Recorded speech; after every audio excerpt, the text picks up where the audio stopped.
The 1980s. If you remember, there was a lot of focus around whether or not black men had a gene that predisposed them to violence. What's making black men kill other black men? Nobody said anything about slavery, the after effects, self-hate, miseducation, economic castration. Because I can tell you that miseducation and economic castration, that is the lack of jobs, is the mother and father of violence.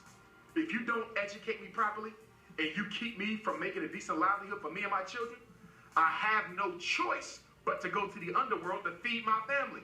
And in the underworld, I'm likely to come face to face with somebody else who's trying to feed their family at my family's expense. It breeds the violence. And even if you're not selling drugs, the fact that you're walking around knowing as a man that you can provide for you and yours, which is a natural responsibility, it breeds the anger that we sooner or later let off on one another.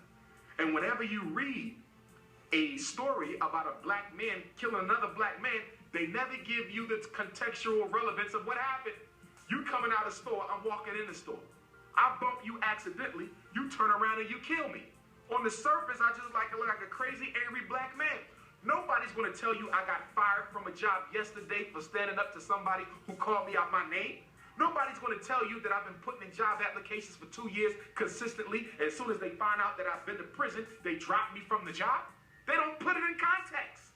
75% of the violence that's taking place out there by black people is economically based, and nobody's dealing with it. Half the black men in Philadelphia, unemployed. Half the black men in Baltimore, unemployed. Half the black men in New York City, unemployed.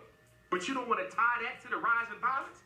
Everybody knows when there's never enough jobs in society, violence goes up. Even amongst white folk. This is what sociologists study. This is the science of criminology. No jobs, violence. More jobs, less violence. You know this. But when it comes to black people, we don't want to put it in context. Because we are trying to do what?